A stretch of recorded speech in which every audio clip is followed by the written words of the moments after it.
Chapter 26 Public Debt and its Management in Nigeria. Content 1. Purpose 2. Introduction of public debt 3. Analysis of Nigerians' external and internal debt 4. Nigerians' debt crisis 5. Causes of Nigerians' domestic and external debt problem 6. Domestic and external debt management in Nigeria 7. Trends in Nigeria's public debt 8. Chapter review 9. Worked examples. Public debt and its management in Nigeria. Purpose. After studying this chapter, readers should be able to A. Distinguish between external and internal public debt. B. Explain the general causes and consequences of public debt. C. Discuss Nigerians' public debt profile. D. Outline trends in Nigerians' public debt. E. Identify the causes of Nigerian debt crisis. And F. Review Nigerians' experience in public debt management. Introduction. Public debt is simply the debt which a country owes to its citizens and to residents, institutions, and governments of foreign countries. It is the total outstanding debt, obligations, or accumulated borrowing of the national government. In every modern economy, the central bank keeps the finances and accounts of the nation, and it is also involved in raising money for the execution of government programs. The need to borrow money arises when the total government expenditure exceeds its receipts. Public debt is also one of the resources of government revenue. It is usually contracted to bridge budgetary gap. However, the government has to pay interest and repay the loan principal to the public in full consonance with the agreed terms and conditions. Interest payment on a debt and the repayment of the principal at maturity is referred to as debt servicing. Specifically, public debt in Nigeria is the amount of money owed by the government to various creditors, individuals, institutions, and other governments within and outside Nigeria. The Debt Management Office (DMO) in the Presidency manages the nation's public debt. Categorization of public debt. There are different categorizations of public debt. They include A. Marketable and non-marketable debt. Marketable debts are those which can be bought and sold in the financial market. In Nigeria, marketable debts include treasury bills, short-term debts traded in the money market, and federal government development stocks, long-term debts traded on the stock exchange. Non-marketable debts are those which have been issued in favor of specified debt holders and cannot be sold to others. They cannot be traded in the money market. B. Funded and unfunded debt. Funded debt is a long-term debt for a definite period. The interest rate to be paid, with terms and conditions of repayment, are clearly spelled out in the debt certificate.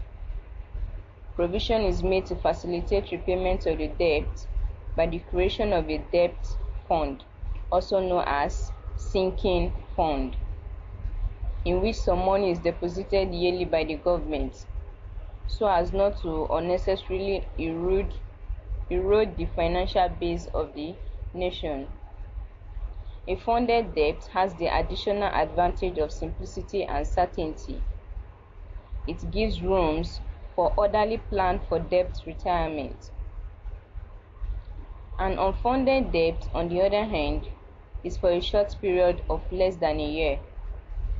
No separate fund is created by the government to effect its repayment. Rather, the debt is repaid out of government current receipts, often by floating new bonds in the money market. In this way, an unfunded debt is also referred to as floating debt. In view of the obligation to make repayment within 12 calendar months, the debt may impact seriously and negatively on the working capital of the nation. C. Reproductive and deadweight debts.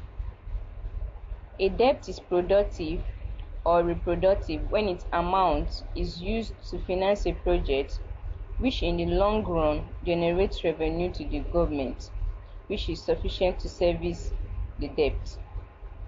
For example, debt contracted on railways, irrigations, and toll roads projects are productive. On the other hand, deadweight or unproductive debt is debt that does not increase the productive capacity of the economy because it is not backed by any existing assets. For example, debt contracted to finance war or to be used as safety net for flood disaster victims is a deadweight debt. D. Internal debt and external debt. Internal or domestic debt is that which the country owes to its citizens. In other words, it is a claim against the government by its citizens as individuals, institutions, etc. within the country. Domestic debt consists of debt instruments publicly issued through the monetary authority of the country, the capital market on behalf of the government, direct government borrowing or overdraft from the monetary authority, and outstanding contractual obligations to local contractors and suppliers. External or foreign debt, on the other hand, refers to debt owed to foreign individuals, governments, bilateral loans, international organizations like International Monetary Fund (IMF), World Bank groups such as International Development Association (IDA), International Financial Corporation (IFC), International Bank for Reconstruction and Development (IBRD), as well as African Development Bank (ADB). Maturity pattern of public debt. The components of public debt carry different maturity. The debt component may be short, medium, or long-term maturity. The classification relates to the maturity pattern of the original debt. Short-term debts have maturity period of a year. Medium-term debts may mature for payment in 2 or 3 years. Long-term debts have maturity of 5 or more years. The structure of the maturity pattern of the debts of a country determines the relative ease with which interest and principal repayments are made. General causes of public debt. The following are some of the reasons that have been advanced to justify the need for a country to borrow. A. Huge and persistent budget deficit. The government borrows when its expenditure is greater than its revenue, that is, budget deficit, especially after its taxing capacity has been stressed to the limit. B. Balance of repayment disequilibrium. Excessive reliance on foreign resources to maintain domestic production processes and on foreign goods and services beyond the nation's foreign exchange earning capacity also creates the need for the government to borrow. C. Rapidly increasing population. In most developing countries, population is growing faster than the national output. The need arises for government borrowing to expand public enterprises and public utilities to cater for the welfare of the people. D. Implementation of development programs. To promote economic development, usually require provision of new and upgrading of existing social and economic infrastructural facilities like roads, railways, electricity, schools, and hospitals. The tax revenue of government may not be sufficient to execute such projects, hence the resort to government borrowing. E. Economic instability. A stable economy naturally provides an enabling environment for economic growth and development. Public debt of the internal type may be contracted to control inflation, while both internal and external borrowing may be used to stimulate economic activities during economic depression. F. Natural disasters. Government has the responsibility to provide relief to the victims of earthquake, flood, and fire disasters, famines, sectarian violence, and other natural calamities. Government borrowing may be justified because such occurrences are never expected or budgeted for. G. Fluctuations in government revenue. Most countries operate monocultural economies, depending on only one or very few export products for foreign exchange income. A sudden poor performance of such products in the international market would reduce income considerably and affect budget implementation adversely. Any country that finds itself in such a situation may have no option than to borrow to bridge the financial resource gap. H. Wartime borrowing. Financial resources needed to prosecute wars are usually beyond the capacity of the government. Hence, the need to borrow arises to avoid devastating consequences of defeat. I. Debt servicing. New debt with favorable terms and conditions may be incurred to service old debt with a view to reducing the burden of debt on the economy. Consequences of public debt. Generally, public debt has both good as well as adverse effects. The good effects of public debt. The benefits of public debt include the following. A. Rapid economic growth and welfare improvement will be achieved if borrowed funds are utilized to finance economically and socially viable projects. B. The confidence of local and foreign investors in the economy would be boosted if public debt is used to control inflation. New and additional investment would lead to creation of new jobs and greater output of welfare-enhancing goods and services. C. If borrowed funds are spent on public works, standard of living will improve, especially by creation of new jobs and the transformation of the environment. D. Public debt reduces income inequalities if it is spent on social, security, and projects that are of more benefit to the lower income groups. E. Those who lend money to government by purchasing government securities instead of keeping idle savings will become richer as they acquire additional assets to boost their wealth of portfolio. Adverse effects of public debt. The adverse consequences or disadvantages of public debt include the following. A. Excessive government borrowing within the economy tends to crowd out private investment. That is, government competes with private companies in the money market and deprive them loanable funds they needed to grow their activities. B. It imposes future obligation on taxpayers when borrowed funds are diverted to prestigious or white elephant projects that have no direct relevance to economic growth and development. C.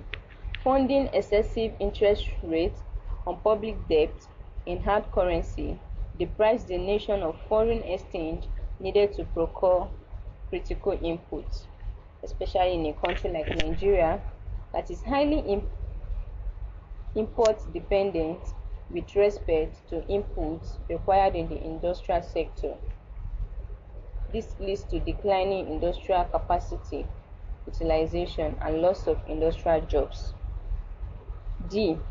Borrowing goes along with unbearable conditionalities of the International Monetary Fund (IMF), like trade liberalization, withdrawal of subsidies on essential products, expenditure reduction, non-increase of salary of public servants, and other stiff conditions that carry grave repercussions on living standards of the people. E. It is an ineffective way of controlling inflation.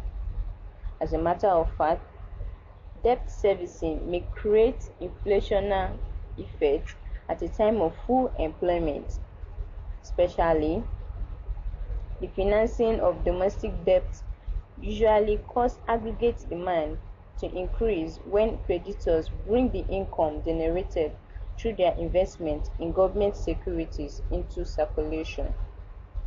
F. Debt servicing problem is aggregated when short and medium-term loans are committed to long-term projects with amortization becoming due before projects are completed. Public debt management. Public debt management refers to how the central government deals with the public debt stock without bringing about adverse economic effects. The relevant authority in charge of debt management in a country has the responsibility to ensure debt sustainability. Public debt is said to be sustainable if country has the ability to service its debt liabilities without affecting the obligations of economic growth and without recourse to bargaining for restructuring or accumulation of arrears. In Nigeria, debt management has become a major responsibility of the Debt Management Office (DMO) in the presidency in recent times. It was a major responsibility of the Central Bank of Nigeria (CBN) to undertake the function with the Ministry of Finance Incorporated (MOFI) in the Office of Accountant General of the Federation. In recent times, the level of debt accumulated by developing economies, including Nigeria, reached an alarming proportion that the need simultaneously arose from proper and diligent management. Nigeria's public debt. For ease of exposition, Nigerian public debt is subdivided into domestic or internal debt and external or foreign debt. Nigeria's domestic or internal debt. Nigeria has contracted a number of domestic debt obligations, which can be classified into two major groups discussed as follows. A. Internal debt contracted through financial instruments. This type of internal public debt is contracted through the financial instruments of the Central Bank of Nigeria, from the commercial and merchant banks and the non-bank public. The debts are normally contracted through financial instruments such as treasury bills,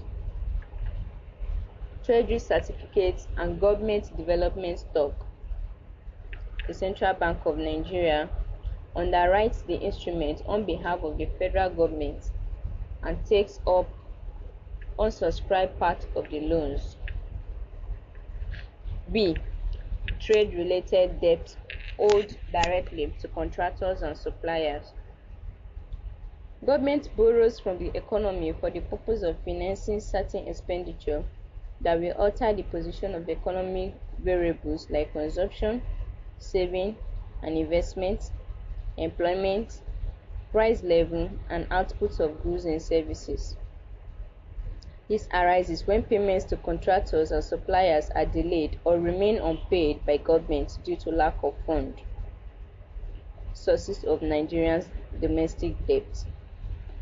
It is evident from the above discussion that Nigeria's domestic debt is contracted from the following sources. A. Commercial banks, money deposit banks.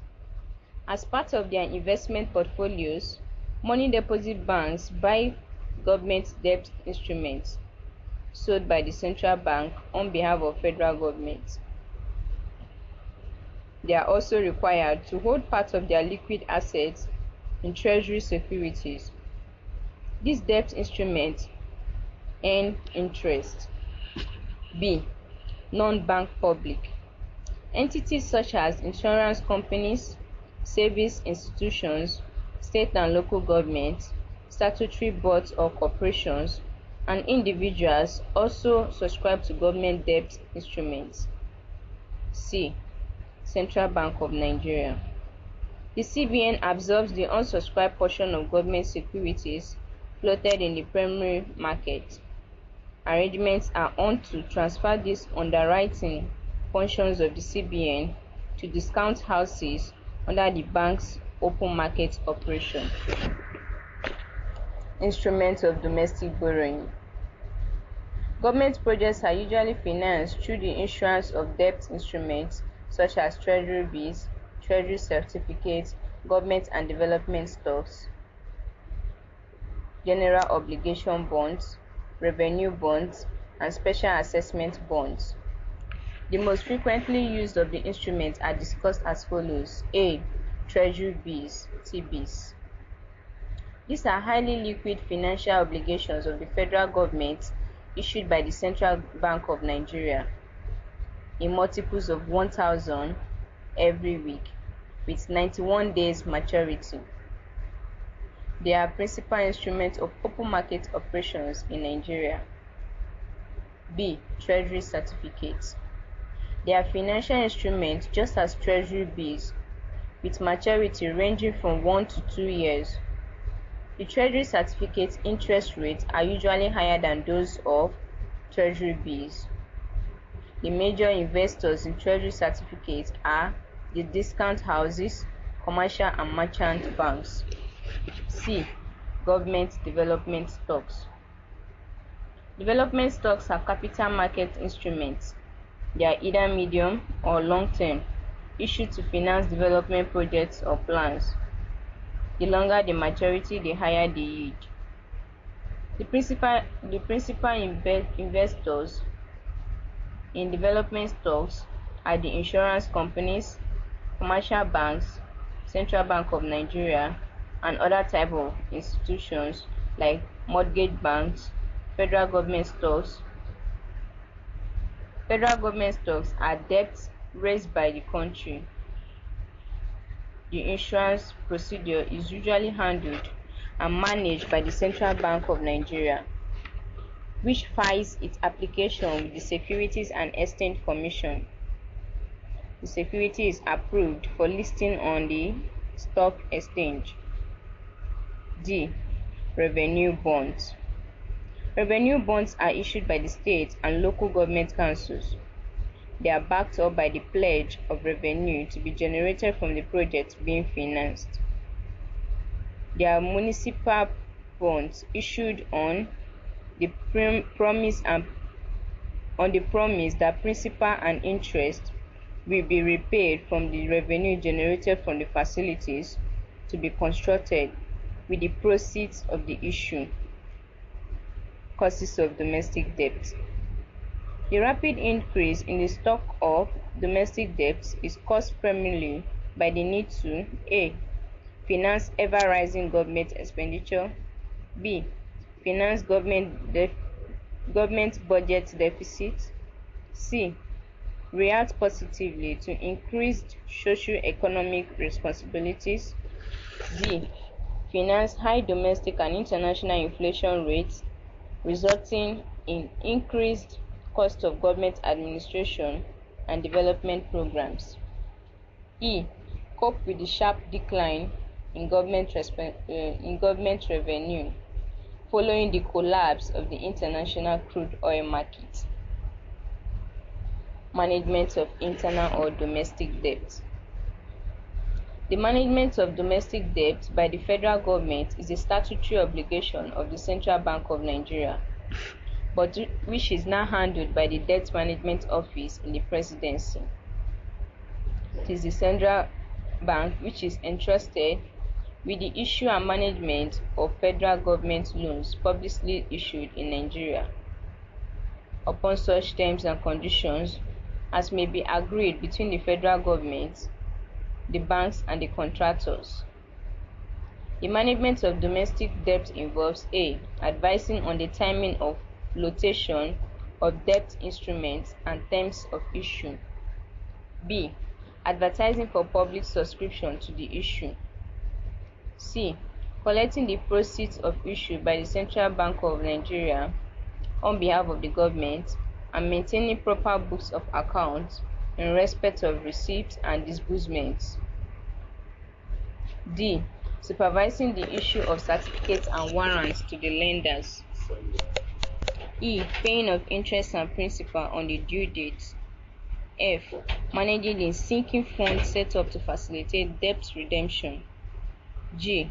Providing information on regular basis and advising government about the position and implications of domestic debt.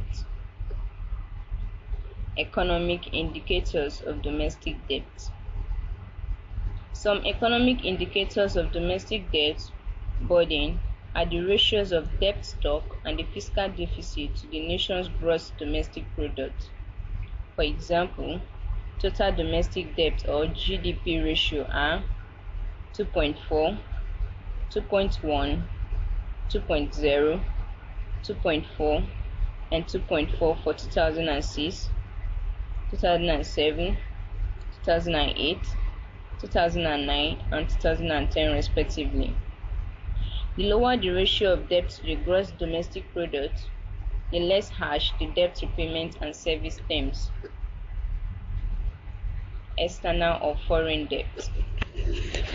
Securing external loan is inevitable for a government when the economy faces financial crisis. There is no doubt that Nigeria, like other developing countries, is facing serious debt crisis. It has therefore emphasized the use of external loans for financing public expenditure. Types of external debt. From the Nigerian experience, there are 4 types of external debt, each of which reflects the purpose for which the debt was incurred.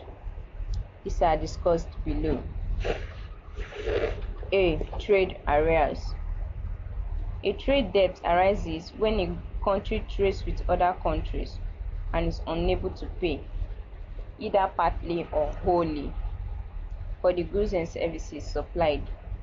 For example, in the early 1980s, Nigerians' inability to settle our import bills resulted in the accumulation of trade arrears amounting to $9.8 million between 1983 and 1988. B. Balance of payment support loans.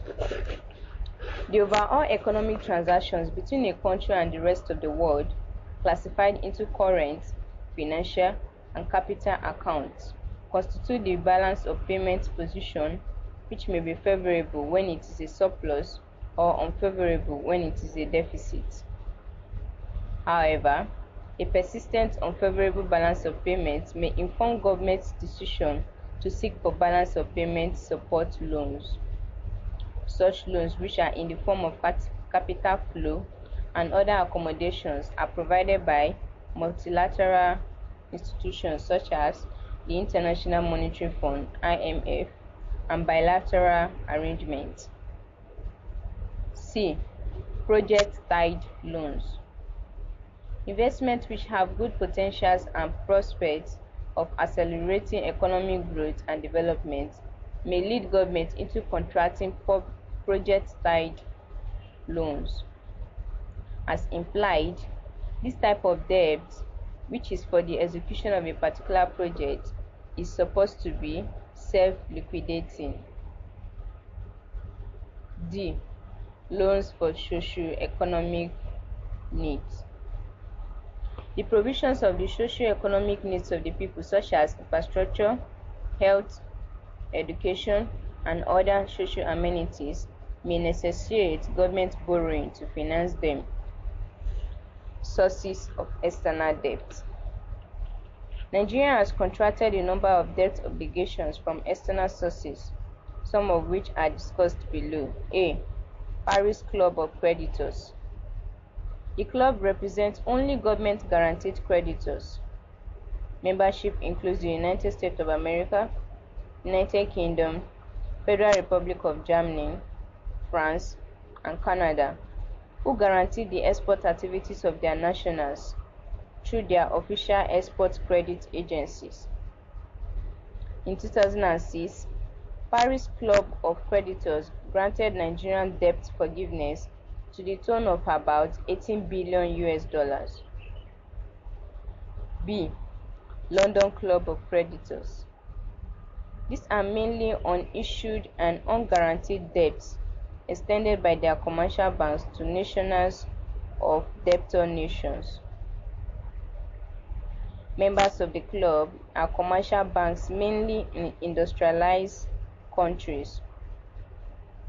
The first London Club meeting was convened in 1976.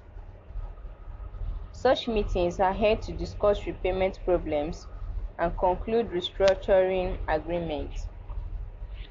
C. Multilateral creditors. These are international institutions funded by member nations. They include the World Bank and its affiliates, International Finance Corporation (IFC), International Development Association (IDA), and the Multilateral Investment Guarantee Agency (MIGA), International Monetary Fund (IMF), African Development Bank (ADB), European Investment Bank (EIB), as well as International Fund for Agricultural Development (IFAD), that provide credit for development purposes, balance of payments, support, and private ventures.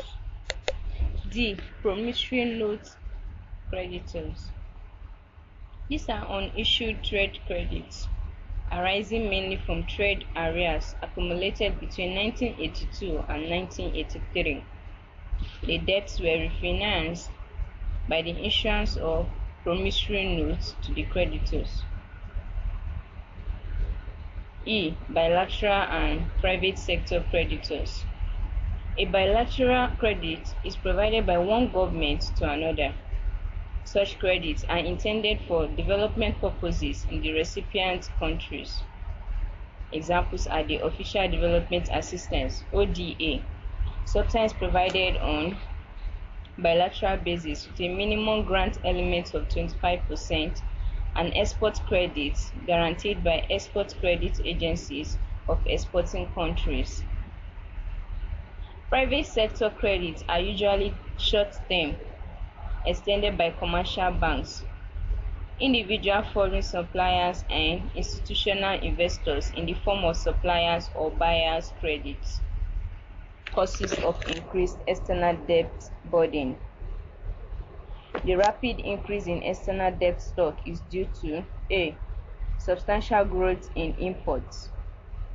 The ability to settle import bills became seriously constrained as reflected in the rapid buildup of trade arrears, which rose sharply. B. Drastic reduction in export earnings. Following the oil crisis, which made it difficult to meet debt obligations, which fell due. C. Financing of domestic projects, which could not pay their way. Instability of the exchange rate also increased the hardship. D. Borrowing from the multilateral and bilateral institutions with harsh conditions. E. Weak terms of trade and accumulation of trade arrears. F. Depreciation of the US dollar against other major international currencies in which the loans were contracted. External debt management. External debt management is a conscious and carefully planned schedule of the acquisition, deployment, and retirement of loans acquired for either development purposes or to support the balance of payment position. It incorporates the estimates of foreign exchange earnings, sources of financing the project returns from the investment, and the repayment schedule. It also includes an assessment of the country's capability to service the existing debts and judgment of the desirability of contracting further loans. Nigeria's external debt management strategies have varied from time to time since the early 1980s, when the debt crisis became pronounced. However, a more pragmatic,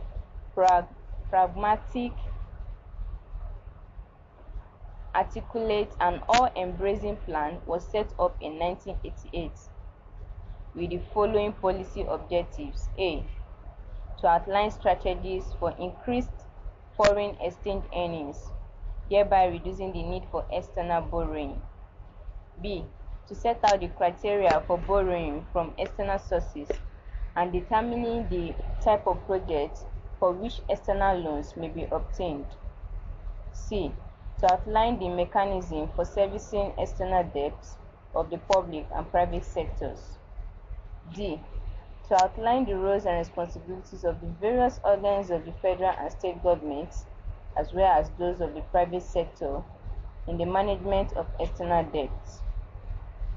Consequently, the following policy guidelines were issued as regards government borrowing. A. Economic sector projects should have positive internal rate of return as high as the cost of borrowing. B. Social services or infrastructural endeavors would be ranked on the basis of their cost or benefit ratios. C. Projects to be financed with external loans should be supported with feasibility studies, including loan acquisition, deployment, and retirement plan schedule. D. External loan for private and public sector projects of quick-yielding nature can be sourced from concessional financing institutions.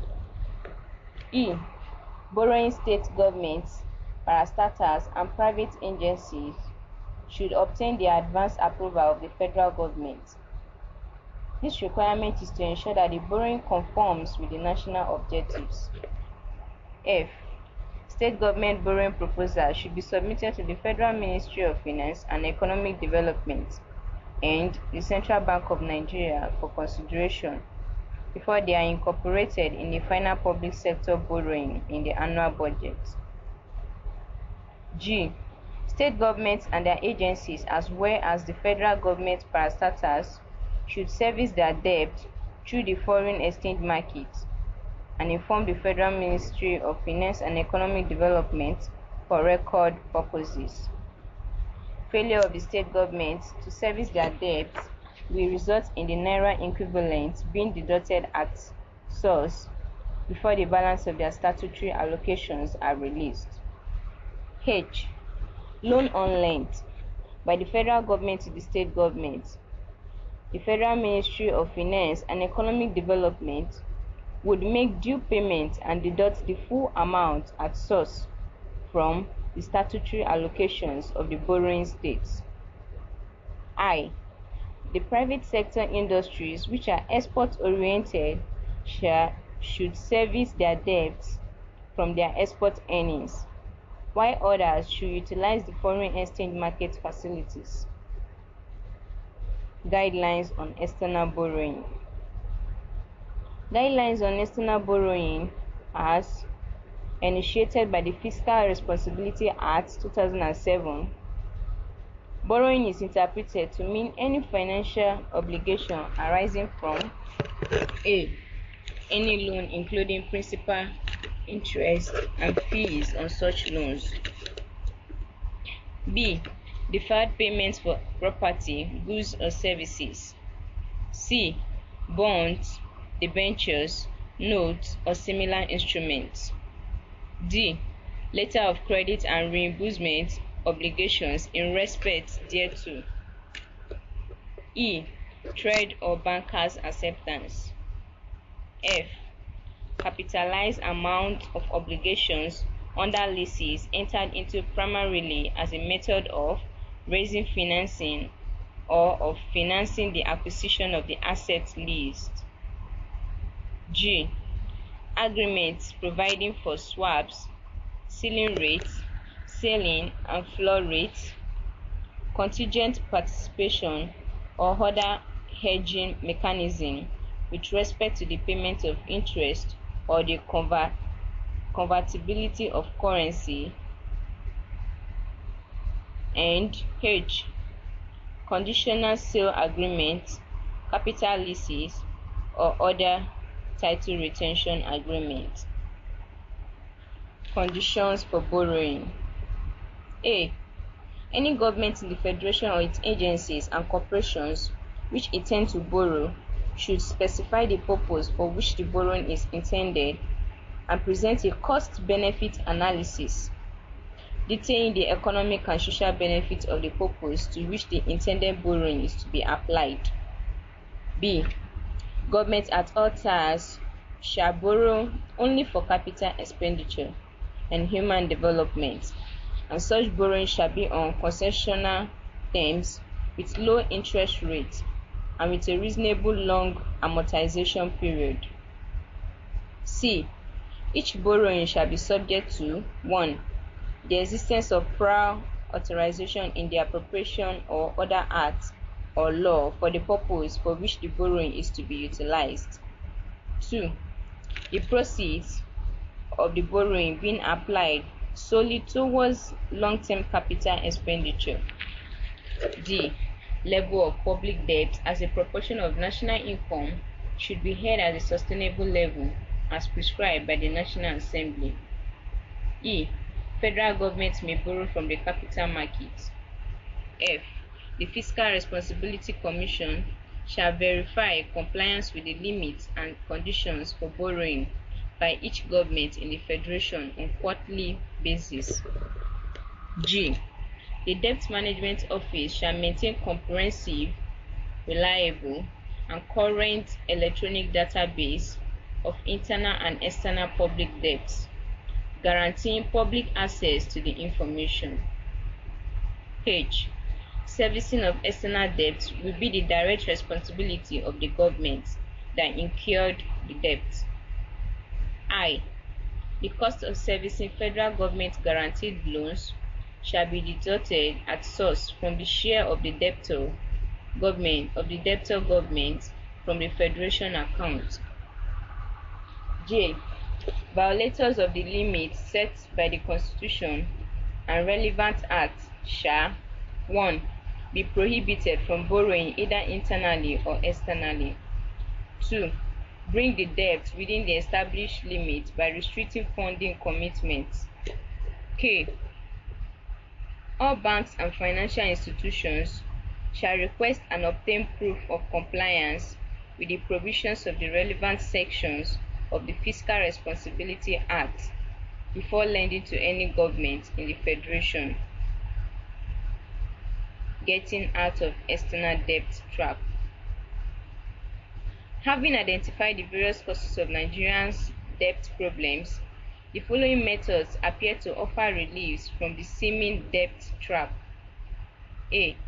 Debt rescheduling. B. Debt equity conversions. C. Introduction of counter trade. D. Ban on external loans. E. Reliance on foreign aid or assistance. F. Debt forgiveness or relief. G. Debt repudiation. H. Economic restructuring programs. This is a long-term solution. The recipes highlighted above are hereby discussed in more detail. A. Debt rescheduling. This involves the rearrangement of the repayment terms of debt by adjusting the interest rate, the grace period, the principal sum to be liquidated, and maturity date. The strategy does not lead to any reduction in the stock of debt. Rather, it facilitates the management of the debt by providing some relief.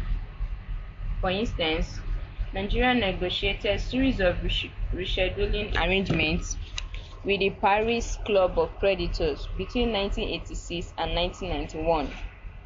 However, the use of this method has been criticized because it merely postpones the evil day for the debtor nation.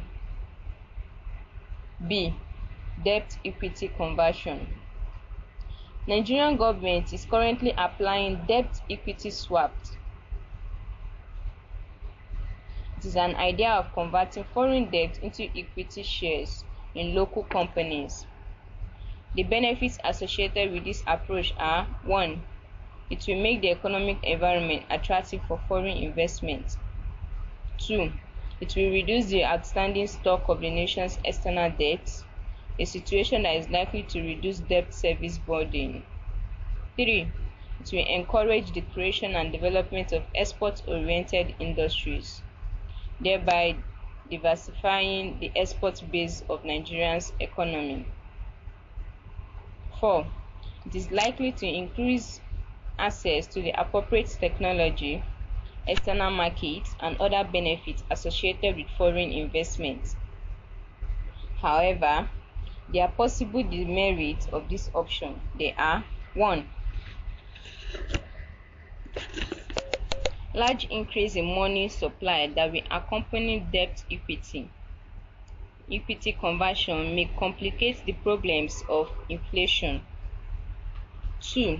The likely foreign domination in terms of ownership of assets may not favor the country's economic growth and development and political freedom. C. Counter trade. Counter trade represents a trade arrangement between two countries under which one nation makes its major export available to another country in exchange for a major export. In the past, Nigeria considered counter trade as a viable medium of international trade due to the country's deteriorating balance of payments position. Nigeria used this method to obtain raw materials for the development of the petrochemical industries and Ajaokuta steel industry. Algeria and Brazil entered into counter trade agreements with Nigeria in 1984. D. Ban on external borrowing. This is a temporary measure designed to stop the government from further borrowing. E. Reliance on foreign aid or assistance.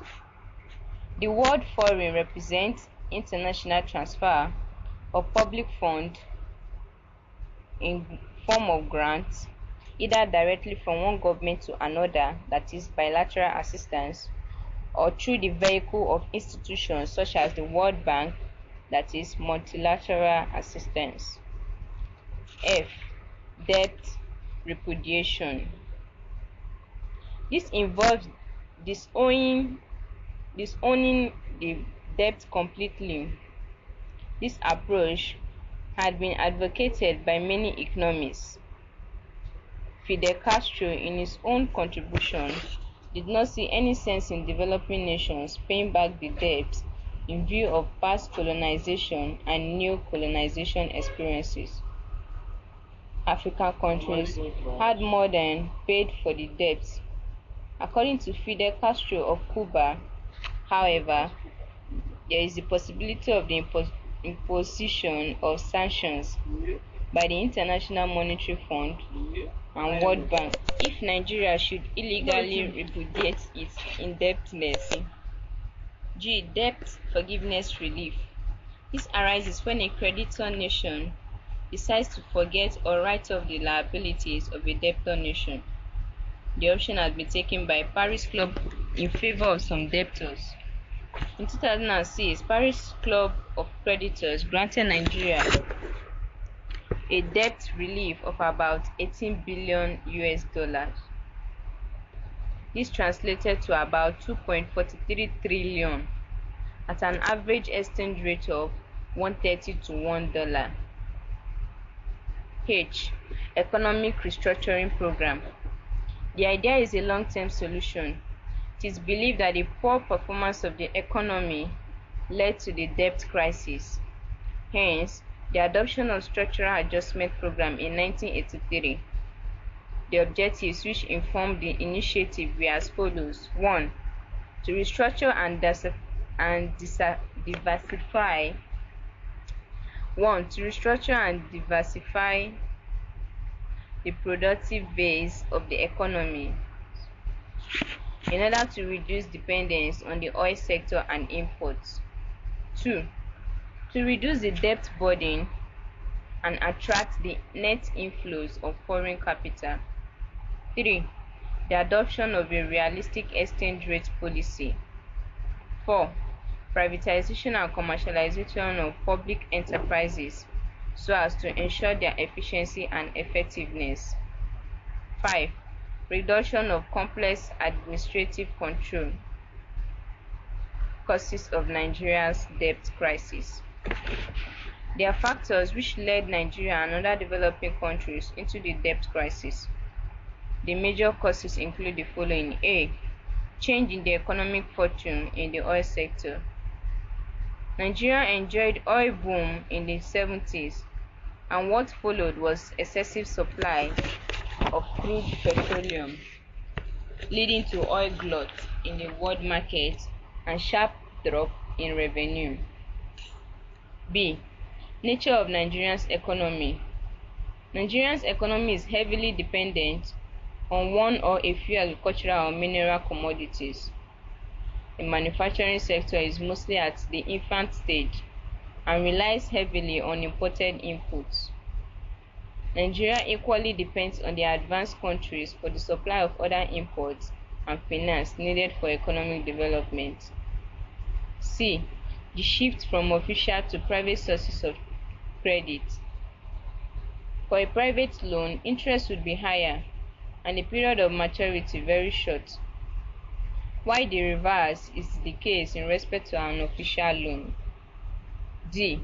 The problem of satisfying the International Monetary Fund's conditionalities has made developing countries, including Nigeria, to accept expensive loans from private money lenders, the effect of which is the problem of debt service. E. The low level of savings and high propensity to consume foreign goods. F. Gross mismanagement compounded by inappropriate monetary, fiscal, and exchange rate policies. Approaches to solving debt problems in Nigeria. As part of the efforts to reduce the burden of external debt in Nigeria, the following measures have been taken in recent years. A. Placement of embargo on new loans to prevent additional debt burden and fixing the maximum level of debt commitment for federal and state governments. B. Reduction of importation of non-essential items. Debt conversion program. This may be in form of A. Debt for equity. B. Debt for cash. C. Debt for debt swap. D. Debt for export swap. A. Debt for equity swap. This is the most popular option. The swap involves investment of the naira proceeds of the converted debts in local companies or firms in the debtor country. The creditor therefore becomes a shareholder in the debtor's country's companies or firms. B. Debt for cash. It involves the conversion of the foreign loans to local currency. The process of the conversion will be used by the recipient country to meet its working capital needs. C. Debt for debt swap. This method allows a country's external debt to be redenominated in the local currency of the debtor nation. In this way, the payment procedure is eased and redemption can be used by an investing multinational to inject money into its subsidiary. D. Debt for export swap. It involves the settlement of debt with export proceeds. The creditors accept goods and write off that portion of the debt covered by the value of the goods.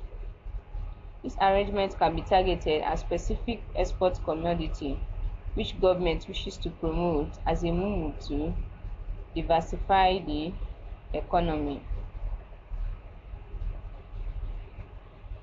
Objectives of Debt Equity Swap or Debt Conversion Program. The Debt Conversion Program (DCP) was introduced in July 1988 with the following objectives: A. Reduction of Nigerians' external debt by reducing foreign currency denominated debt in order to alleviate the debt service burden. As at December 1977, a total of $77.8 million was redeemed through the debt conversion program. B. Improvement of economic environment in order to attract foreign investment. C. Serving as additional incentive to prevent capital flight. D. Stimulating employment opportunities and investment in areas which are of significance to the local industries. E. Encouragement of the creation and development of export-oriented industries, thereby diversifying the export base of the economy. F. Increasing the access to appropriate technology, external markets, and other benefits associated with foreign investment. Categories of eligible transactions for debt conversion.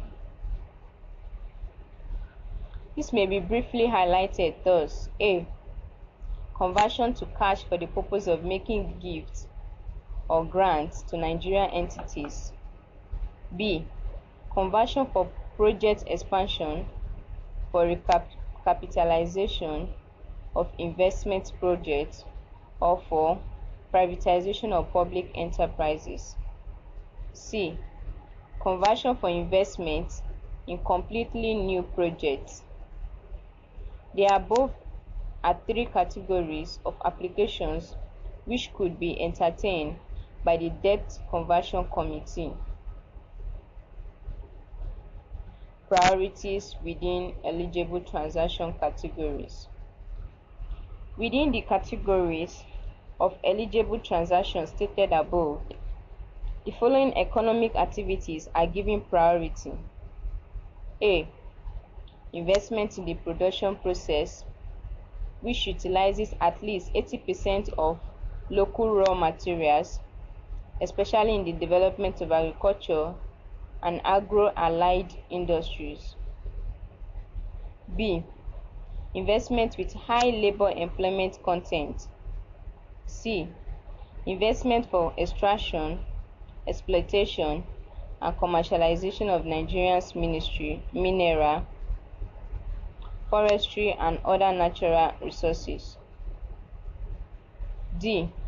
Investments that will improve or use existing inventions and discoveries in Nigeria in terms of new machinery, products, or processes, or with technology components appropriate to the Nigerian situation. Problems of Debt Conversion Program. The problems identified include: A. Because most debt conversion transactions involve the release of local currency, there could be unplanned increase in money supply, thus leading to inflation and exchange rate pressure. B. Debt conversion programs offer opportunities for round tripping. It involves the commission of a part of all of the redemption proceeds in the foreign exchange, in the parallel or official market, for exportation immediately or at a later date. This style has ominous implication. For the exchange rate stability. C. debt conversion program tends to increase fears about the possibility of radical change in the structure of business ownership in favor of foreigners, minimizing the problems of debt conversion program. Attempts to minimize the problems rest on the following: A. Setting limits on the amount and types of debts to be converted. B. Minimal use of debts for cash redemption and maximum utilization for productive investment. C. Blocking the redemption proceeds in an account with the Central Bank of Nigeria, from which disbursements will be made over time according to the cash requirements of the project. General obligation bonds. Such bonds are issued by a state government. They are backed up by the full-fledged credit and tax-generating power of the issuing government.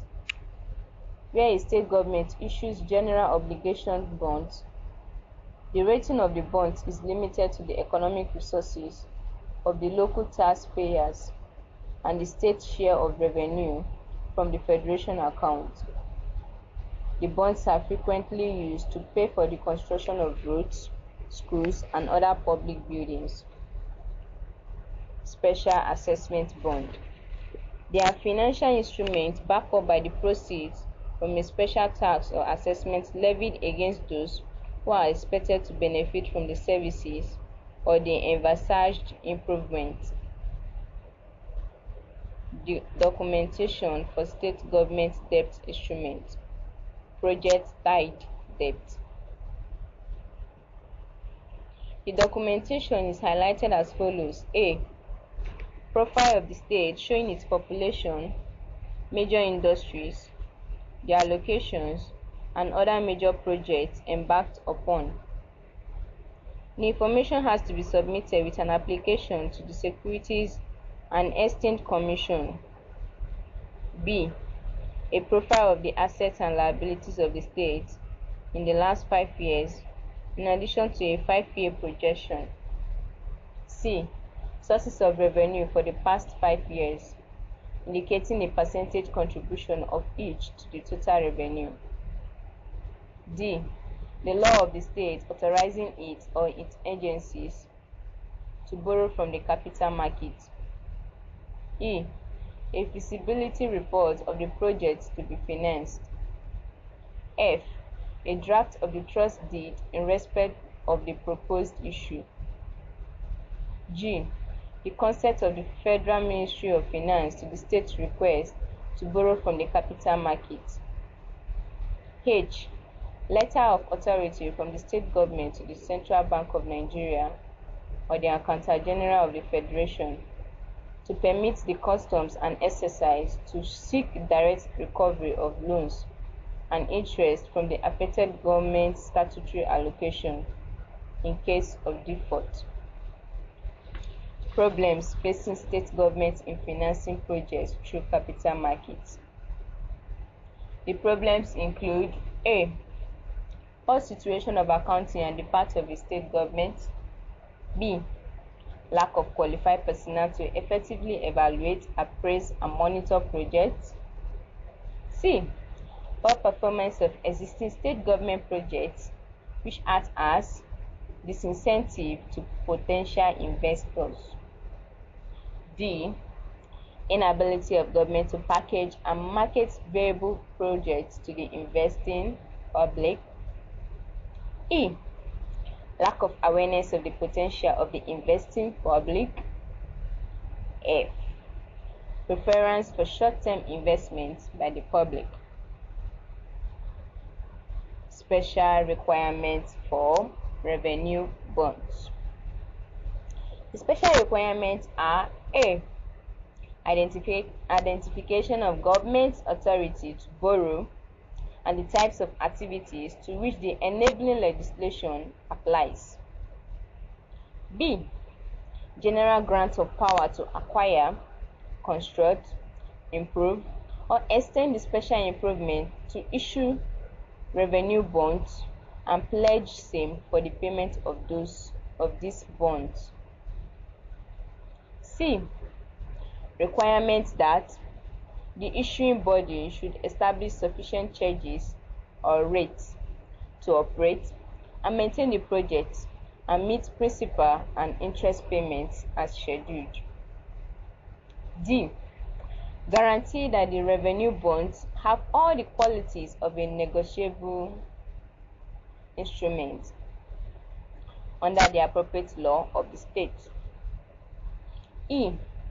Provisional design to secure the successful operation of the project.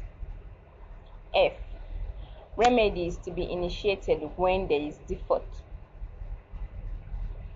Debt ratio. This is the relationship between a nation's stock of debit plus its fiscal deficit and its gross domestic product. High ratio means an enormous debt burden. Foreign countries will need this ratio to evaluate a country's application for loan. The applicant country itself requires the ratio to justify its application for bilateral and multilateral loans and the conditions attached thereto. A. 50%, B. 30%, C. 20%. The extent of indebtedness of any nation can be determined by the above ratios. The ratios above are the cutoff points. Paris Club. The Paris Club is a charter of 19 creditor countries which came into existence in 1956, where a number of European countries agreed to meet in Paris to find a mutually acceptable basis for rescheduling the outstanding balances in their bilateral accounts with Argentina. Since this period, the Paris Club has become a major informal forum where countries experiencing difficulties in paying their official debts meet with debtors for rescheduling of their obligations.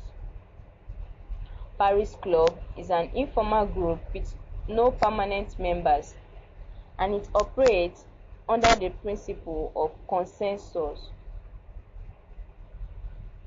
The club brings together as many of the creditors as are willing to participate. It holds meetings under informal arrangements.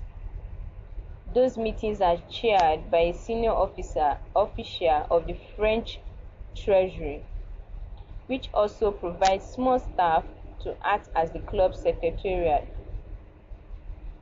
The key players or traditional participants who should be present during any rescheduling meeting are as follows. A. Organization for Economic Cooperation and Development, OECD. B. European Economic Community, EEC. C. International Monetary Fund, IMF. D. The World Bank, IBRD. E. The United Nations Conference on Trade and Development. F.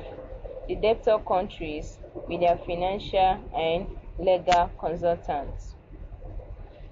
In 1986, there were 24 rescheduling arrangements with 12 debtor countries.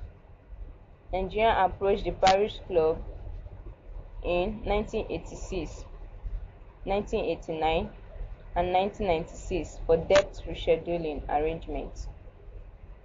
The existing Paris Club has brought some hope of resolving the debt problem of the severely indebted third world countries. The principles of Paris Club rescheduling. The following are the principles. A. The principle of imminent default. B. The principle of burden sharing. C. The principle of conditionality. 1. The principle of imminent default. This principle applies to the debtor countries and requires them to prove that they are unable to meet their external debt service obligations unless relief is granted. This inability to usually establish through the building up of arrears. the International Monetary Fund balance of payment projections of the country are considered as they provide an indication of the country's economic position. The requirement is very important, as a debtor country will usually not be allowed into the rescheduling process without the club being satisfied that its condition has been fulfilled. The principle of burden sharing. The principle applies to creditor countries. It requires the creditor to be prepared to share fairly and equitably the burden of the rescheduling in the proportion of its individual exposure to the debtor country. In effect, the debtor country has to agree to provide the debtor country. The creditor country has to agree to provide the debtor country with relief which is commensurate with its exposure or liability. The principle of conditionality. The principle, which is generally regarded as the golden rule of the Paris Club, also applies to debtor nations. It requires the debtor country to have fund-supported adjustment programs before approaching the Paris Club for rescheduling process. The rationale for the principle of conditionality is based on the creditor's wish to ensure that debtor countries have in place economic environments that would make them pay their debts. This requirement has been largely responsible for the inability of some debtor countries to seek or have further Paris Club rescheduling of debts. Foreign aid. Foreign aid has not been flowing in as expected. Foreign aid to poor countries has declined from what it used to be in the past. International transfer of public funds had closed the gap or had replaced or solved the problem of shortage of foreign aid from either bilateral or multilateral source. The positive effect of aid to a receiver country is considered too marginal to the adverse repercussion which it usually creates. Many adverse repercussions have been advanced in the economic literature. Trends in Nigeria's public debt. Nigeria's debt stock has both the external and internal components. The origin of external debt dates back to 1958, when $28 million was contracted for the Nigerian Railway project. Debts contracted before 1978 were the concessional types, which carried longer repayment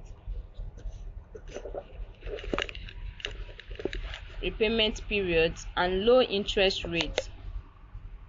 However, from 1978 onwards, due to the oil glut and rapid fall in crude oil price, the Nigerian economy began to experience considerable pressure that was evident in the persistent balance of payment deficits, low in external reserves, deficit in government financings, and mounting external debt. The federal government promulgated Decree 30 of 1978 to back up raising loans from external sources. The first major borrowing was the jumbo loan of about $1 billion contracted in 1978 from the International Capital Market (ICM). The loan had a short-term maturity with very high interest rates and was used to finance a number of projects. Thereafter, external borrowings from private capital markets were intensified as credits from bilateral and multilateral sources were not forthcoming as expected. The spate of borrowing increased as state governments entered into the borrowing picture, with some of them engaging in imprudent borrowings to finance all sorts of projects of doubtful variability. All this combined led to the escalation of the debt problem. The total external debt stock, which stood at $13.1 billion by end of 1982, rose to $27.3 billion in 1988 and $28.46 billion in 2000. By the end of 2000, the Paris Club accounted for $21.48 or 75.4%. Multilateral institutions $3.46 billion or 7.2%. Promising notes $1.46 billion or 5%, while non-Paris Club bilateral creditors accounted for $66 million or 0.2%. The nominal gross domestic public debt of federal government, which stood at $1.1 billion in 1970, increased to $7.9 billion in 1980, $84.1 billion in 1990, and $898.25 billion in 2000. Of the 2000 figure, the Treasury bill accounted for $465.5 billion or 52%, Treasury bonds $430.6 billion or 47.8%, while development stocks accounted $2.1 billion or 0.2%. As at 31st December 2010, the consolidated federal government debt stock was 5,241.7 billion naira or 17.8% of GDP, compared with 3,818.5 billion naira or 15.1% of GDP in 2009. Analysis of the debt showed that the domestic component constituted 86.8% and the external 13.2%. The increase reflected largely the substantial borrowing through the issuance of FGN bonds and treasury bills to finance projects and the settlement of contractual obligations. Total debt self-payment stood at 407.4 billion naira or 1.4% of GDP and comprised 53.3 billion naira for external and 354.1 billion for domestic debt. The analysis of Nigerian debt sustainability revealed that the stock or GDP ratio, which fluctuated between 11.8 and 17.8%, 2010, remained low relative to the maximum international threshold of 30% of GDP, implying that the debt is sustainable. Chapter review. Public debt is total money raised or borrowed by the government. The Debt Management Office in the Presidency manages Nigerian public debt, which has escalated into unprecedented level in recent years. But the current debt stock should have been higher and more burdensome, if not for the Paris Club of Creditors Nation that granted the country debt forgiveness of about $18 billion in 2006. Despite the increase in the nation's debt stock since 2006, the debt stock or GDP ratio, which fluctuated between 11.8 and 17.8% during 2006-2010, remained low relative to the maximum international threshold, implying that the debt remains sustainable. Worked examples. Questions 1. Nigeria has contracted a number of domestic debt obligations, which can be classified into two. Identify and explain this classification. B. Account for the rapid increase in domestic debt in Nigeria in recent times. 2a. Explain clearly what you understand by external debt. B.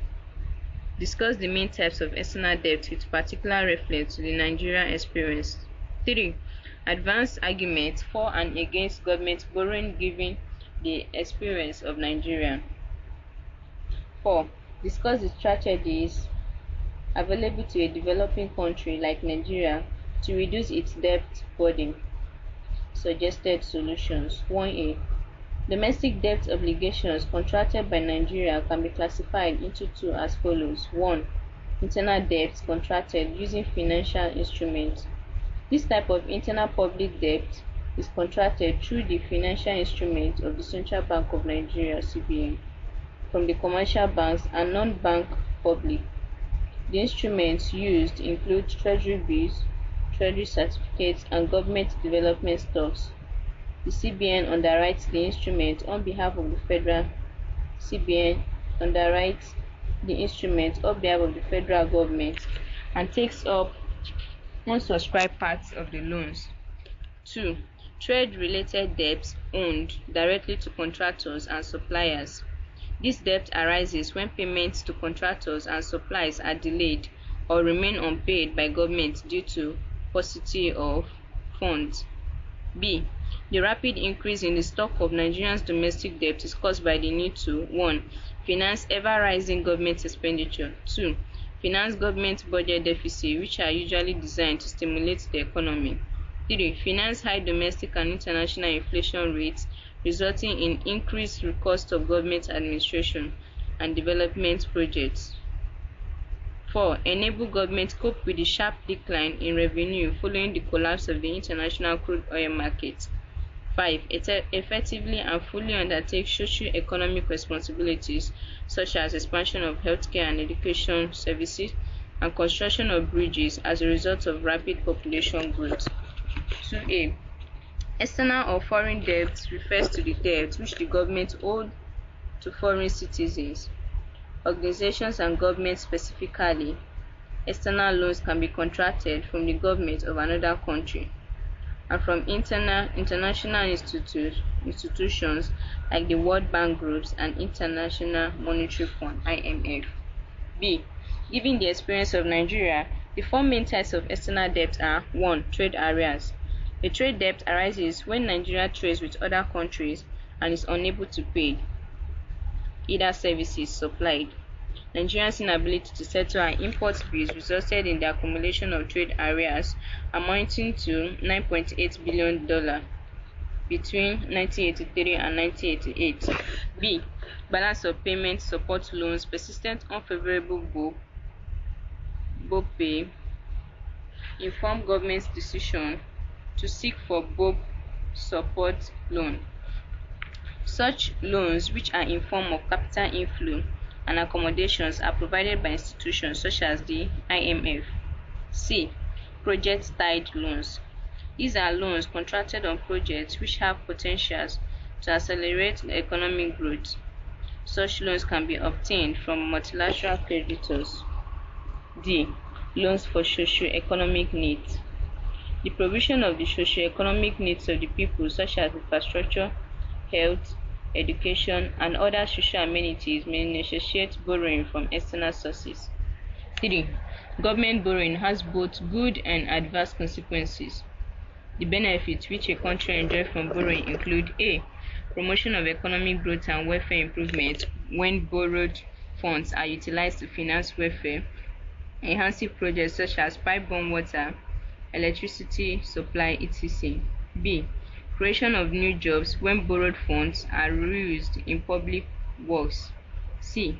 Public debt reduces income inequalities if it is spent on social security or public goods which are readily available to low-income groups. D. Those who purchase government securities acquire additional assets. E.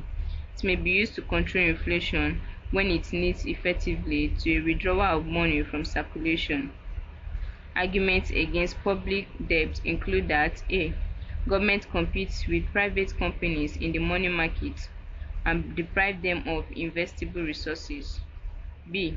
It constitutes a waste of resources when spent on elephant projects that have no relevance to improving the living standards of people. C.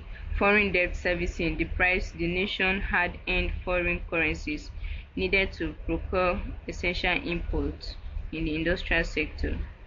D.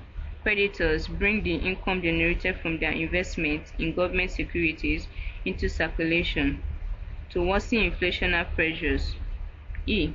Conditionalities attached to some loans have grave repercussions on living standards of the people. 4. Some of the strategies available to a debtor nation to escape from debt trap include the following. A. Debt rescheduling. This involves the rearrangement of the repayment terms of debt by adjusting the interest rate, the grace period, the maturity date to redeem the principal. B. Debt equity swap. It is the process of converting from foreign debt into equity shares in variable local companies.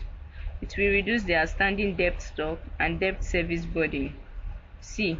Economic restructuring program, such as diversification of the productive base of the economy to reduce dependence on the oil sector and imports. D. Placement of embargo on new loans, especially unproductive loans, to prevent additional debt burden.